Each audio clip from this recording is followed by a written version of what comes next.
So, share screen.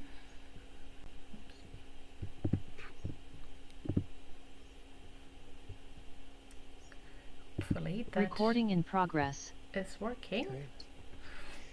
Well, And welcome everybody. It is now 2 p.m. in the California/Pacific time zone and 5 p.m. for those of you intrepid people who have stayed with us throughout the day on the East Coast. And what time is it in New Zealand, Kristina? it is just 9 o'clock in the morning, but tomorrow already on the 28th of April. Perfect. Well, we're grateful to have you here describing how to demystify digital ethics in ePortfolios. I'm going to do some logistics and then introduce you and then hand over the talking stick. So for those of you who didn't catch the little voice, we are being recorded for our colleagues who couldn't join us in real time. And we know that the Zoom captions are activated, but if you need to turn them on for yourself, you can use the closed caption button and choose show subtitle, or if you've reduced the size of your screen, or maybe if you're on the phone, use the more button with the 3 dots to find that option. Last, we encourage questions and comments in the chat, and toward the end of the hour, we'll share how we can continue the conversation online in Padlet. Kristina has already shared the link for that as well.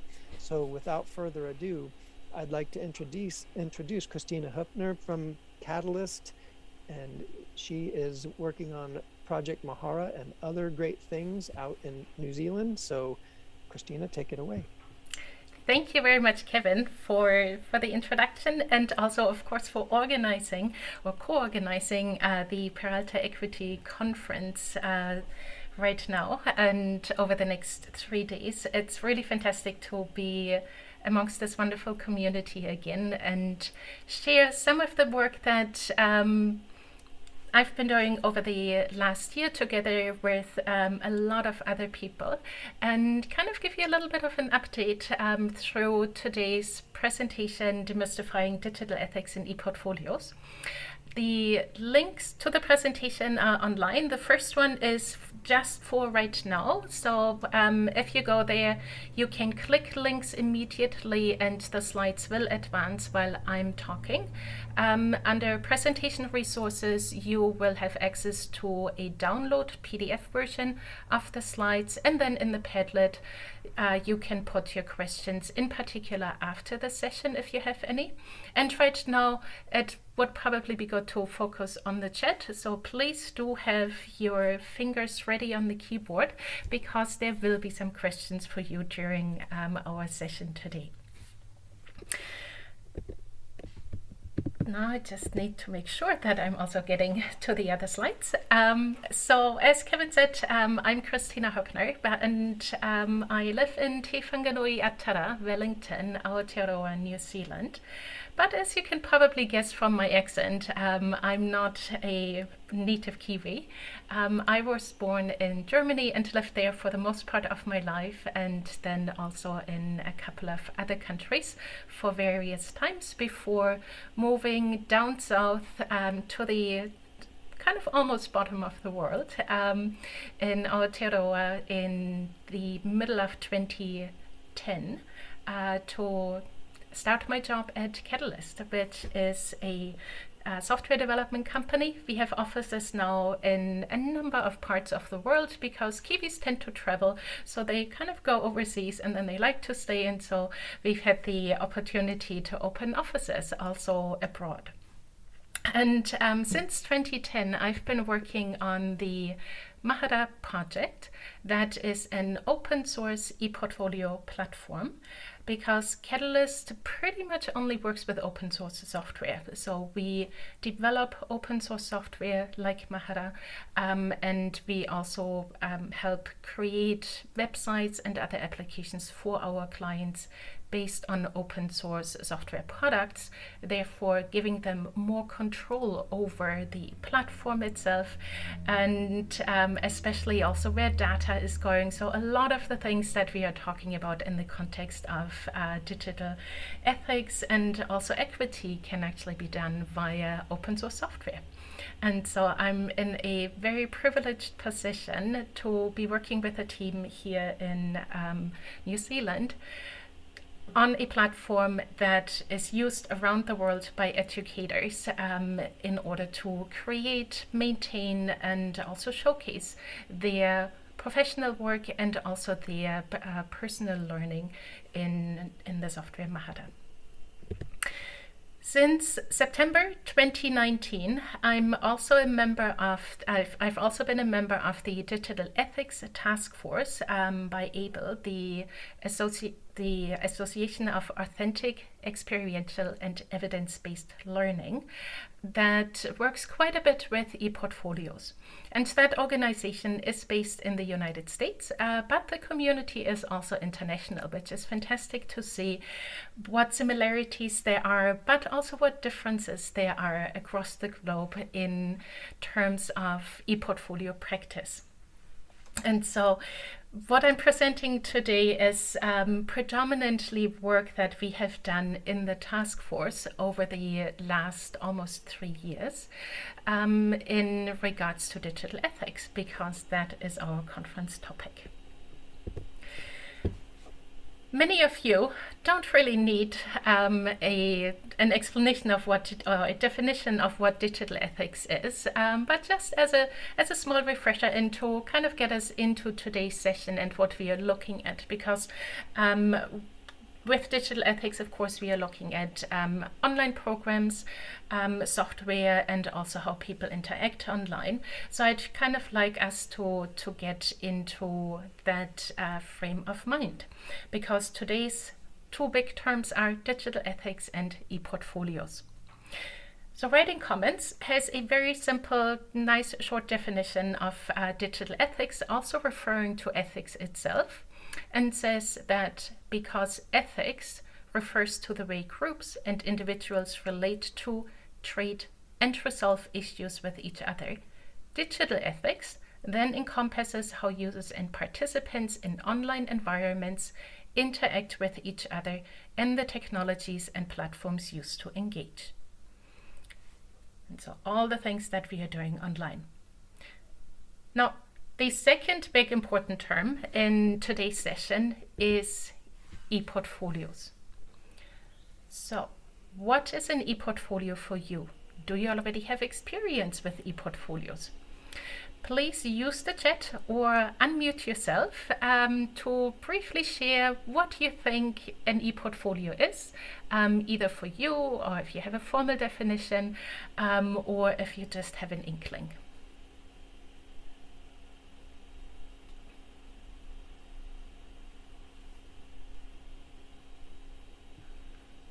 And you're welcome to use the chat or the microphone itself.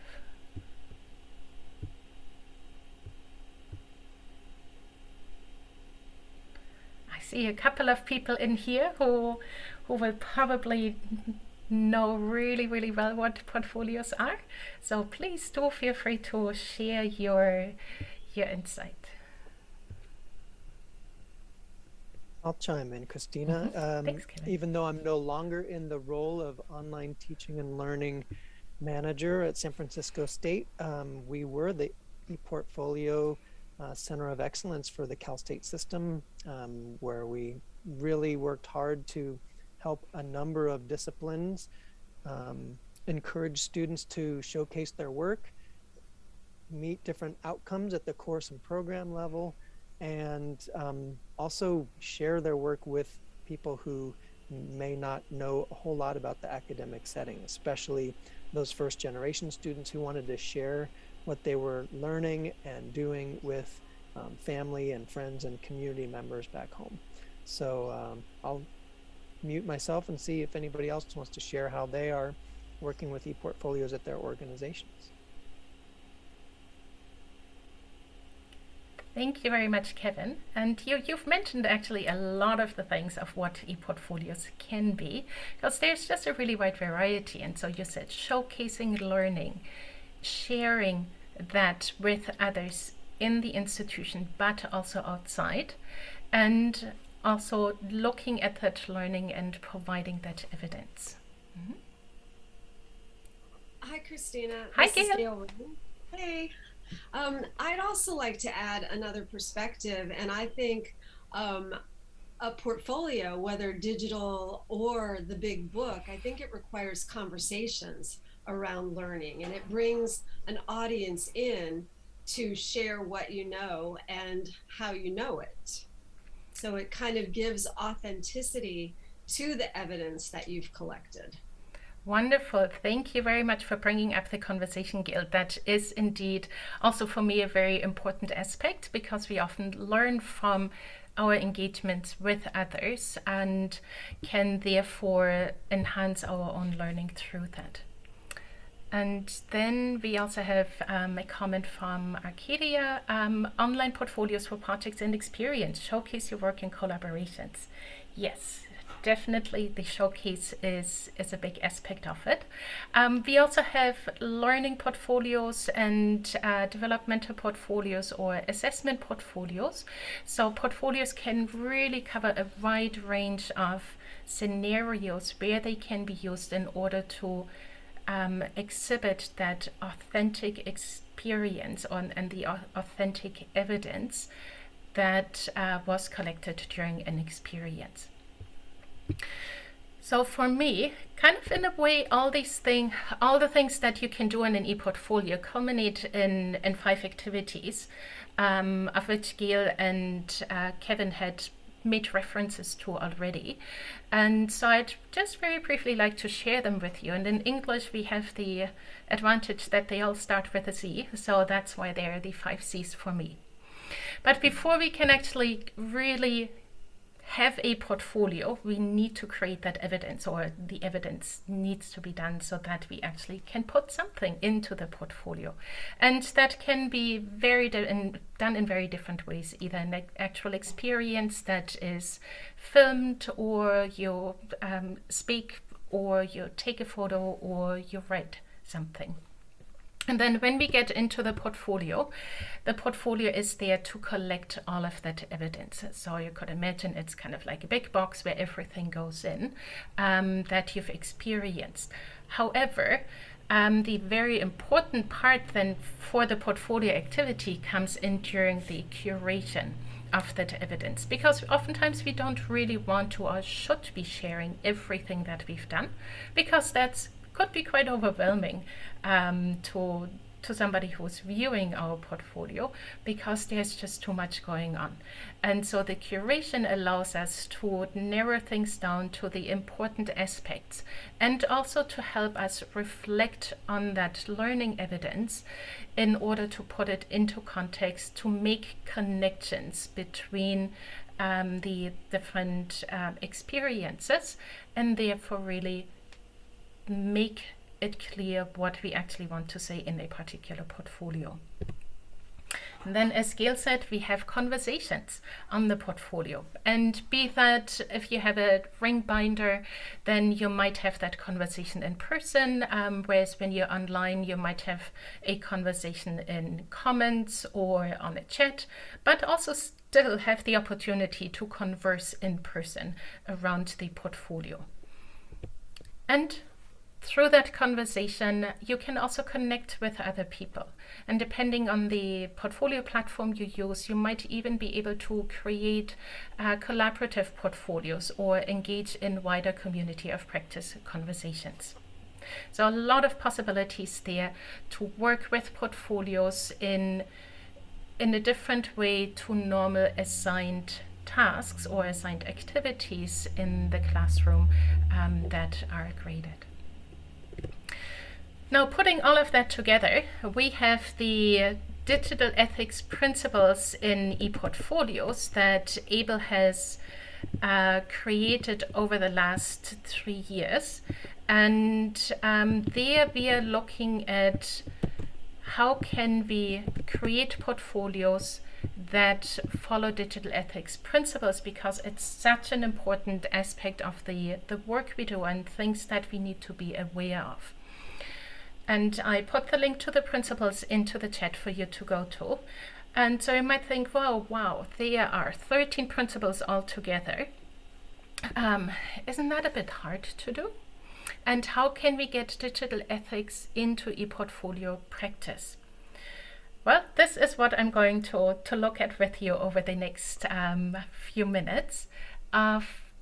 Because I do, and that's why the title of the presentation is Demystifying Digital Ethics in ePortfolios, because I do want to show you that a lot of things you may have already done or you may be thinking about, but not saying that everything will be easy, because there's definitely a lot of things that where we can change our practice, where we might want to improve our practice and see how we can be in a space where equity plays a very big role, where we look at the concerns of all learners and also of staff and lecturers and faculty members working with ePortfolios in order to give everybody access to it.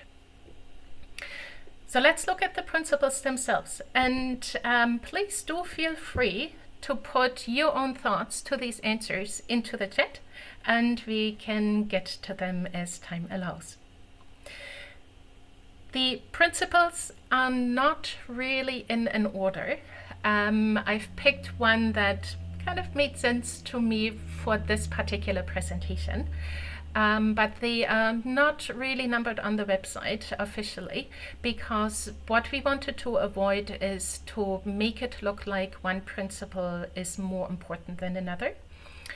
They all have their own place, they all have their importance and contribute to the overall picture of creating portfolios with a digital ethics lens. What I wanted to start with today is, what can you do to promote awareness? So with a portfolio task, you could, or how do you make people aware that digital ethics should actually be a topic in ePortfolio practice? Well, if you're already doing digital ethics and talk about equity at your organization, then that is a really, really good start, because then you are already in that mindset. You are already asking institutional stakeholders questions about where portfolio resources might be stored, who is responsible, what strategies you have in order to implement in order to implement digital ethics, or where you could see biases, and how you can ensure that everybody has access. So awareness is one of the first steps to know that there is work to be done, that there are questions to be asked. The second question you might want to ask yourself is, what types of support do you have at your institution? So is there funding available to distribute resources for developing activities, for teaching an ePortfolio course? And are there people and also technology available to develop and provide training and support on not just the platform, but also digital ethics principles, teaching methodologies, ways that ePortfolios can be implemented? We've heard earlier that you can use portfolios to showcase learning, that you can use it for learning experiences, and that you might also use it to showcase your collaboration. So lots of different possibilities there. And how do you make sure that those people wanting to do all of that have adequate support available? Because oftentimes we do forget that when something new is implemented at an organization, then it's just said, just do that, and it's just a new tool and technology. But it is actually not.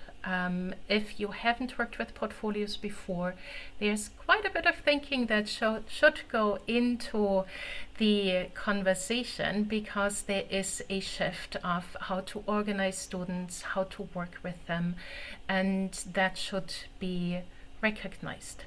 and should also be made sure that there is enough support from the institution available for it. And once we have the support, then how can you practice digital literacies necessary to develop effective portfolios? So again, identify and share strategies for storing and attaching artifacts, maintain expectations that portfolios should be accessible, that the activities themselves implement universal design principles, teach students digital literacy skills like using images, making images smaller so that they could also work on mobile devices and the like. And then also, of course, very importantly, and that is the main topic of our current conference, is how can you encourage diversity, equity, inclusion, belonging, and decolonization. So that is a topic that Kevin and I looked at particular last year for the AAEEBL Digital Ethics Task Force. And typically you might hear DEI or DEIB, but we did want to include decolonization because there are a number of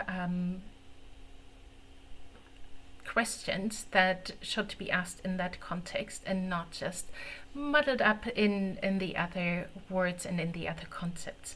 Because working with indigenous peoples can be very different, but very rewarding and also impact very positively work you do with any other group. And so there are lots of strategies to implement digital ethics in regards to DEIBD, and that starts from creating resources with an equity lens, then facilitating conversations in a class to find out who people are, to learn more about your learners.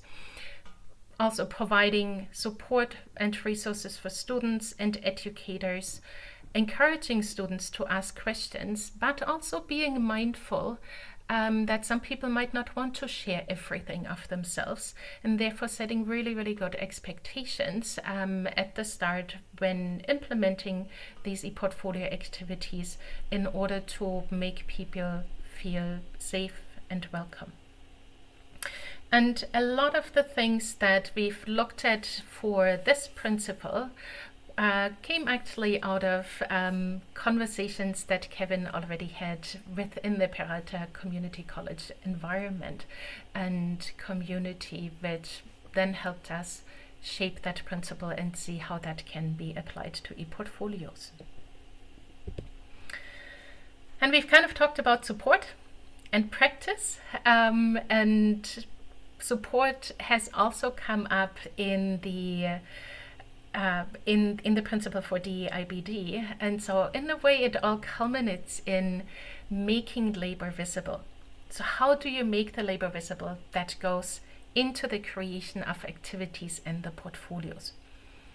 Because as Gail had mentioned in the chat, talking about support is very important, and that also means that there needs to be the awareness at an organization that there is time that needs to go into that. It can't just be put on somebody else.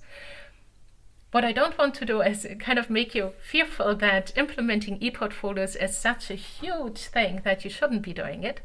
Definitely not. It often might mean rearranging responsibilities or seeing where things can be done differently, but definitely being aware of that there is labor involved, and that is labor both on the faculty side and also the student side. And labor in our context does not just mean the actual creation or working with technology, but also emotional labor. So all the effort that goes in revealing potentially very personal things and dealing with that and being mindful, but also then looking at digital literacies, acknowledging all the things that have gone into the portfolio work. And yes, being creative does take time. Oftentimes we can't just flip a switch and suddenly come up with something that is incredibly unique, or that we want to talk about. So really looking at all of those aspects and rewarding that labor, acknowledging it, and really value it. In order to value it is important for us, so that ePortfolio activities aren't regarded as this extra thing that is the most stressful one. And kind of when we have our portfolio, what evaluation practices would you consider that are equitable? And many of you probably already employ a lot of those, namely that there could be a rubric that could then be shared with students and discussed, or students even contribute to the rubric.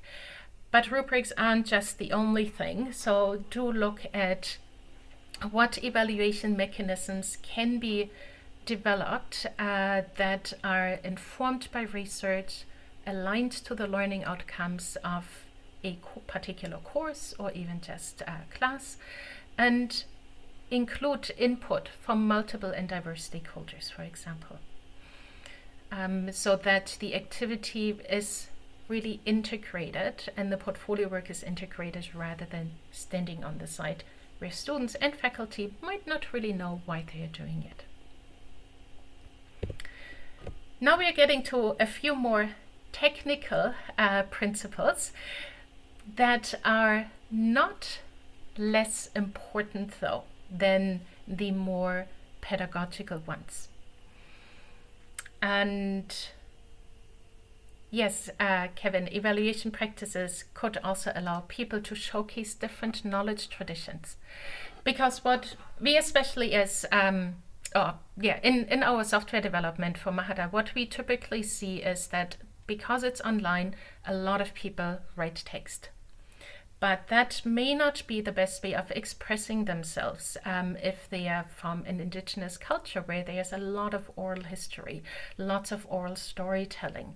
And so what the online platform allows us to do, though, is to work with multimedia content, so that a reflection from a student could very well be a song, or it could be orally told and talked about. It could be an image or a video that is being presented, rather than just an essay of 200 words or 500 words in a written reflection. Nowadays we have so many opportunities to also work with multimedia content that should definitely be explored. And that is where then also, though, the awareness comes in, and rightly so, we are also here at the principle of accessibility. How do you make that content then accessible to others? So that could then mean, well, can there be automatic captions at least, so that a transcript is produced or closed captions made? How is an image described in order to make it accessible to those that can't see it?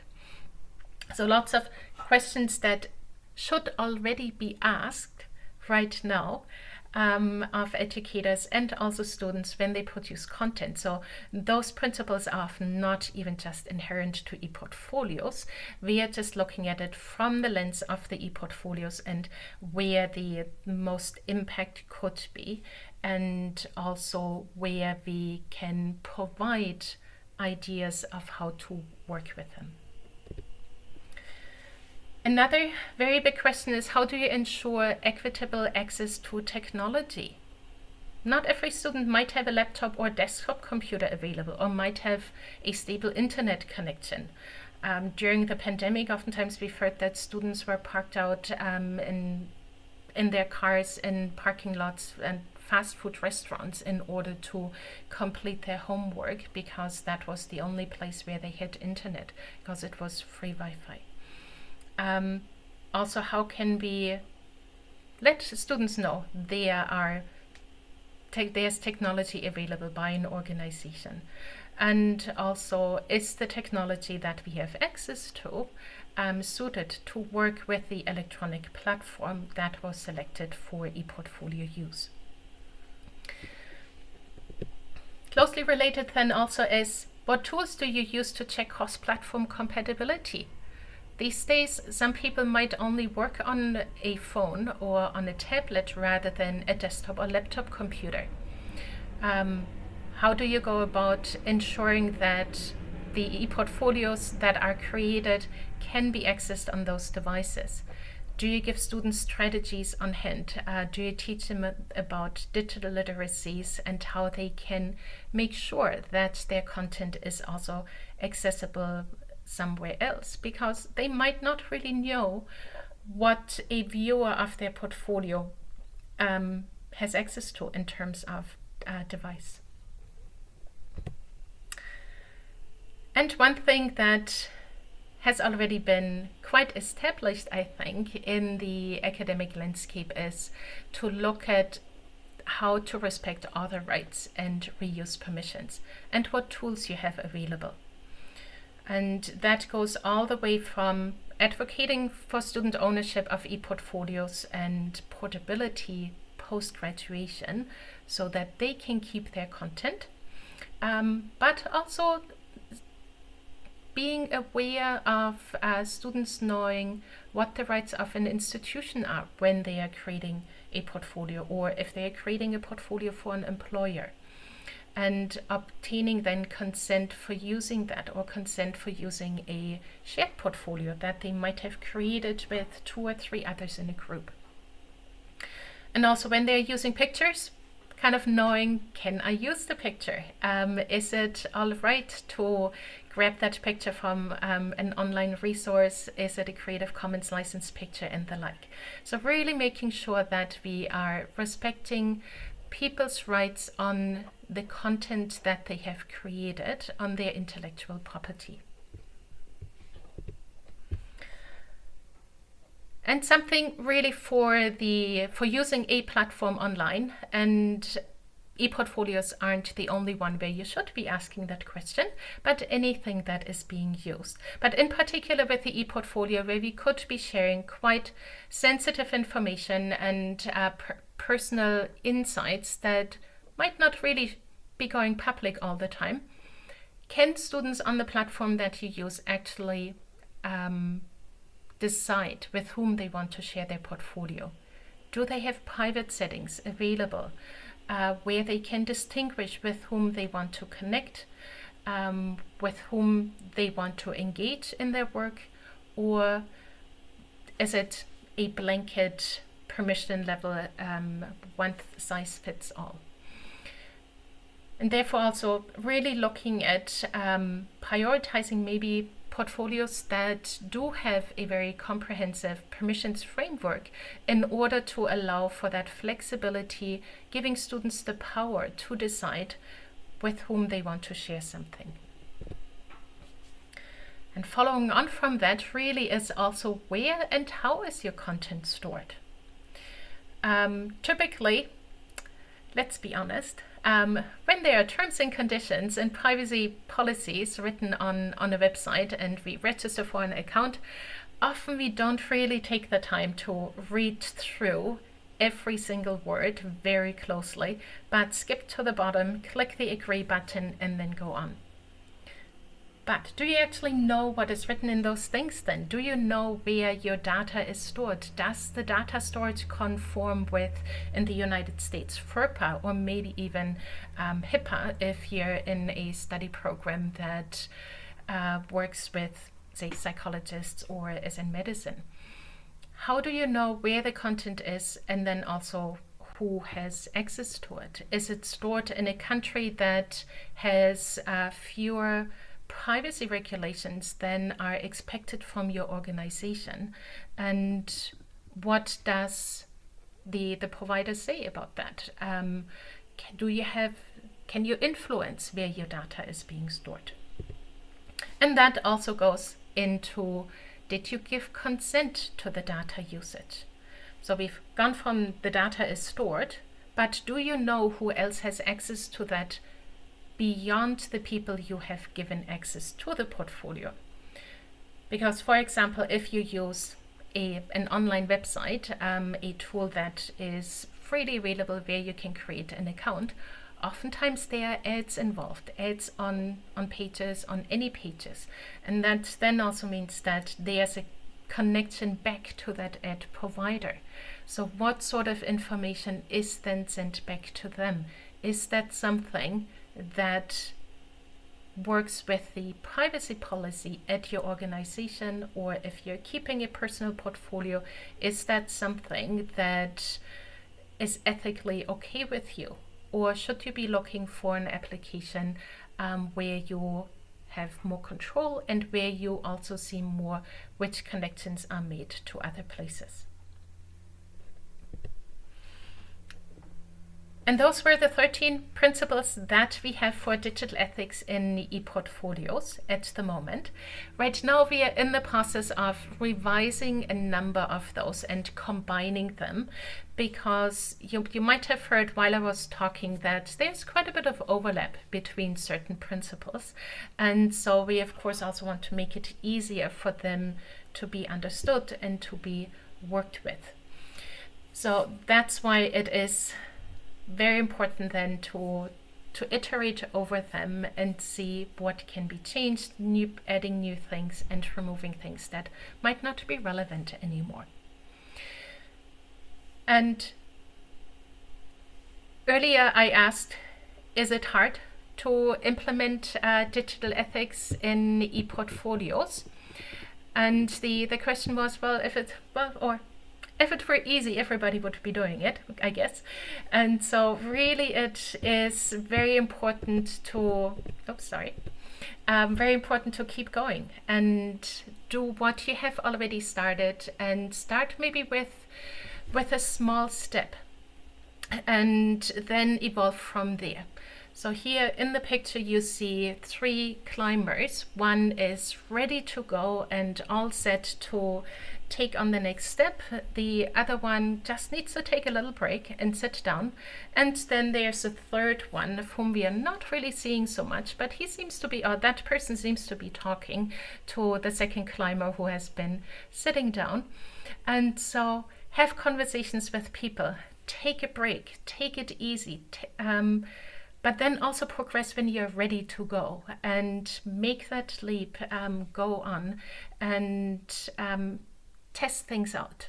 Test things that work for you, iterate over them, and see where you've got to. And then come to conferences like that, where you are in a community that doesn't necessarily work in your topic area, but that works in the area of equity, and where you can ask the hard questions and will get some answers, because over the next 2 days we'll have some more interactive sessions. So if you want to learn a little bit more about digital ethics in ePortfolios from the task force, you're very welcome to come to our session tomorrow at 12 p.m. Pacific time.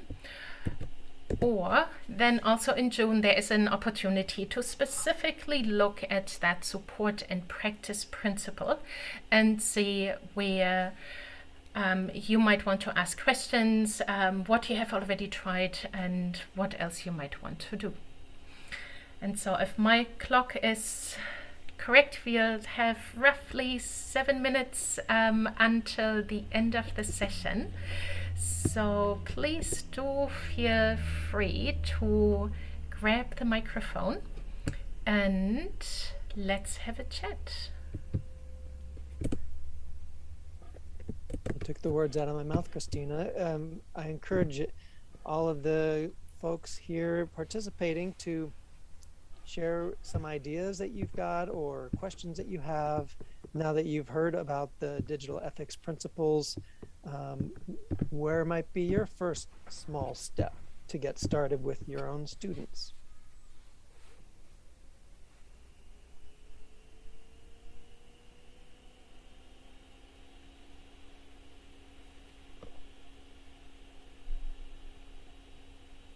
hope I didn't shock everybody into silence, but and overwhelming them with so many principles. And even if you haven't done anything ePortfolio related, do those principles resonate with you for the work that you are currently doing in education? Yeah, if we extrapolate beyond the ePortfolios just to online teaching and learning. Okay, looks like you're getting ready to talk. Yeah, I'm on the edge of my seat. Thank you, Kristina. This was great, and I really enjoyed learning about these principles. But your question is, where do you start with students, and how do you engage students, and how do you just encourage their ownership and empower them? And I think that's where we start with digital ethics, right? I think you mentioned this private space. I think students knowing that they have a private space that is solely their own, I think that is how we support them with digital ethics. I think giving them voice and giving them multiple modes, as you said, to express themselves. We're not all great public speakers, or we're not all great writers, but maybe you're a better drawer, or maybe you're a better whatever it is. I think portfolios give you that wonderful space to really support students and meet them where they're at. Yeah, correct, Gil. Thank you so much for kind of in a way summarizing things very nicely. Because you could kind of almost think of it's a chicken and egg thing, because there's so many places where you could start. Which one would be the best to start with? But taking as basis that there should be digital ethics involved, and then going from there and building up, seeing what is important, and looking at the immediate activity, but also the wider picture and in which context the students are. Earlier, Kevin mentioned also working with first generation students. We've touched on indigenous communities.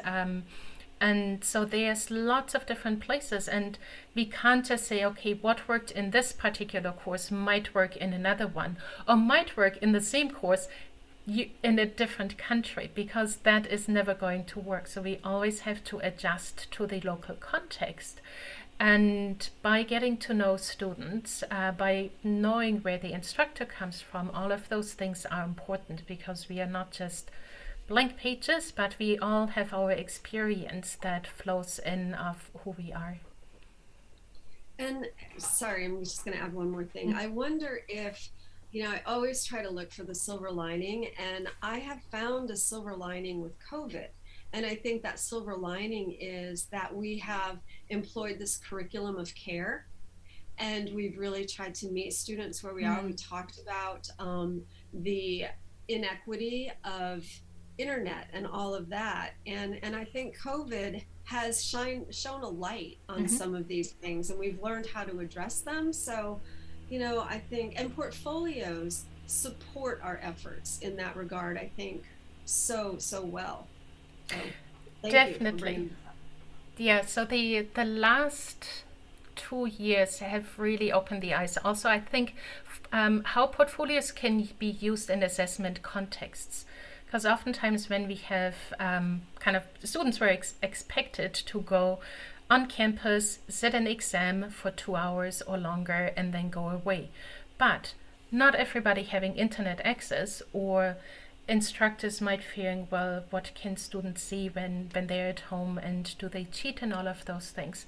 Why put a very negative lens on that instead of creating activities, authentic activities that look at the strength of the student and what they can do out in the world with all the resources available, rather than doing necessarily a multiple choice test and regurgitating what they have learned in class, but employing their own thinking, reflecting on what they have learned, because then that should be very personal and therefore not really easily replicated by another student. So yes, Gail, I agree with you that over the course of the pandemic, we have certainly seen a shift in how portfolios are also used and the possibilities there for them in education. And I'm hoping to hear a number of those innovations that have come about for that. What I do know is that Dublin City University, for example, in Ireland, they switched a lot of their assessments away from exams to ePortfolios in order to accommodate students better and make it possible for them also to finish their classes and get grades. Mm-hmm. So I think, Kevin, that takes us quite to 9:45 for me, Yes, the end of the session. 9:45 a.m. tomorrow. So you are in the future, telling us how we can approach ePortfolios and online learning in general with a digital ethics lens. So thank you so much for sharing the principles. And I know that you encouraged folks to join us again tomorrow at 12 noon Pacific, which I think is a little bit earlier for you. Yep, it's 7. Maybe yep. 7 a.m. your time, to continue and make it a true discussion with more members of the task force. So I encourage everyone to come back for that. I would also point out some comments that Marjane put in the chat about an asset-based approach rather than a deficit-based approach really works, and loving ePortfolios because students are able to utilize higher order thinking skills. Those are great points to close with. So I'll thank you again, Kristina, for your wonderful presentation and discussion. We're going to stop the recording now, but we will reconvene here and in rooms B and C for another round of great equity-focused discussions and conversations in just about 15 minutes. So everybody take a bio break, and we'll see you back here in just a little bit. Thank you, everybody, for coming, and hope to connect with you in one way or another very soon again.